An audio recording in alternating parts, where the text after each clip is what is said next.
వేరుశనగ చట్నీ, కొన్ని ఏరియాలో అయితే పల్లీల పచ్చడి అంటారు. దానికి కావలసినటువంటి పదార్థాలు: వేయించినటువంటి వేరుశనగ పల్లీలు, పచ్చిమిర్చి, ఎర్రగడ్డ అంటే ఆనియన్స్, కట్ చేసినటువంటి ఆనియన్స్, టమోటాస్ కట్ చేసుకొని పెట్టుకోవాలి.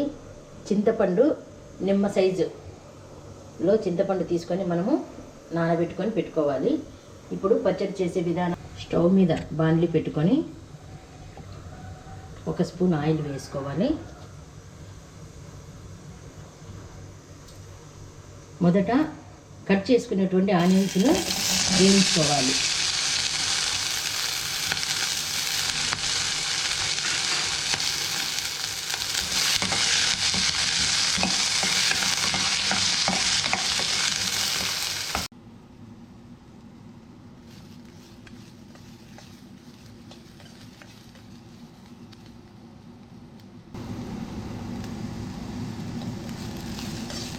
ఇలా ఎర్రగా వేగాలి. కొద్దిగా మరీ ఎక్కువ వేయించద్దు, అలానే పచ్చిగా ఉండకూడదు. ఈ విధంగా కొద్దిగా ఎర్రగా అనిపించాలి. ఇప్పుడు ఇవి తీసేస్తాము.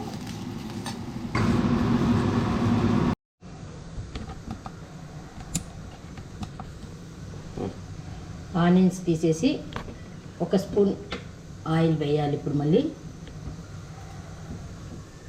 దీనిలోకి పచ్చిమిర్చి కొద్దిగా సన్నగా కట్ చేశాను, పొడవుగా ఉంటే. మనం కారం వేసుకున్నట్లయితే ఎక్కువ వేసుకోవచ్చు, లేకపోతే ఒక 4-5 పచ్చిమిర్చి మాత్రమే వేసుకోండి. పచ్చిమిర్చితో పాటు రుచిగా రావడం కోసము 2 టమోటాలు వేస్తున్నాను.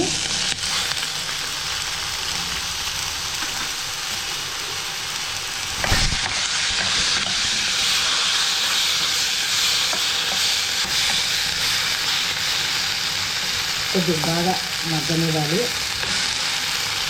టమోటా, పచ్చిమిర్చి ఈ విధంగా మగ్గిన తర్వాత మనము చింతపండు నానబెట్టుకున్నాము. ఇది వేసి కాసేపు వేయిస్తున్నాము. కొద్ది పచ్చిగా వేస్తే ఒక రకం రుచి వస్తుంది, వేయిస్తే ఒక రకంగా రుచి ఉంటుంది. ఈ రుచి చాలా బాగుంటుంది కాబట్టి కొద్దిగా లైట్గా వేయించుకోవాలి. అట్లనే చింతపండు కూడా ఎక్కువ నానకూడదు, లైట్గా జస్ట్ కడిగి వేసుకోవాల్సి వస్తుంది దీంట్లోకి. చూడండి, అంత బాగా మగ్గినాయి. ఇప్పుడు స్టవ్ ఆఫ్ చేసుకొని ఒక 5 నిమిషాలు చల్లారనివ్వాలి. మిక్సీ వేడి మీద వేయొద్దండి.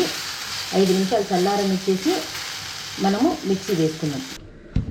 1 కప్పు వేయించినటువంటి పల్లీలు వేసుకున్నాను. సాల్ట్ 1 స్పూన్ సాల్ట్ వేసుకుంటున్నాను.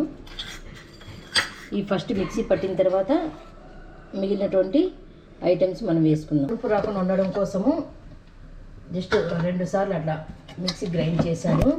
చూడండి ఎలా వచ్చింది. వేయించి పెట్టుకున్న టమోటా, పచ్చిమిర్చి వేయాలా.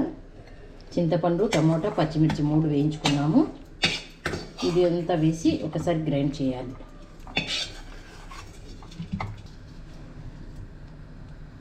కొద్దిగా నీరు పోసుకోవాలి.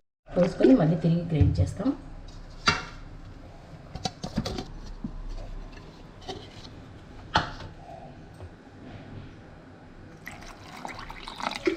చూడండి, మెత్తగా అయిందంటే మరీ మెతుకు లేకుండా కొద్దిగా. ఫైనల్గా మనము వేయించి పెట్టుకున్నటువంటి ఆనియన్స్ను వేసేసి 1 రౌండ్ మాత్రమే మనం అనాల. ఎక్కువ అంటే కనుక ఆనియన్స్ కూడా మెత్తగా అవుతాయి, కచ్చా పచ్చాగా రావాలి. కాబట్టి 1 రౌండ్ మాత్రమే అంటాం. వేరుశనగ పల్లీల పచ్చడి రెడీ. ఈ పచ్చడి పొంగలి, పులగము, వేడివేడి అన్నాలలో చాలా బాగుంటుంది.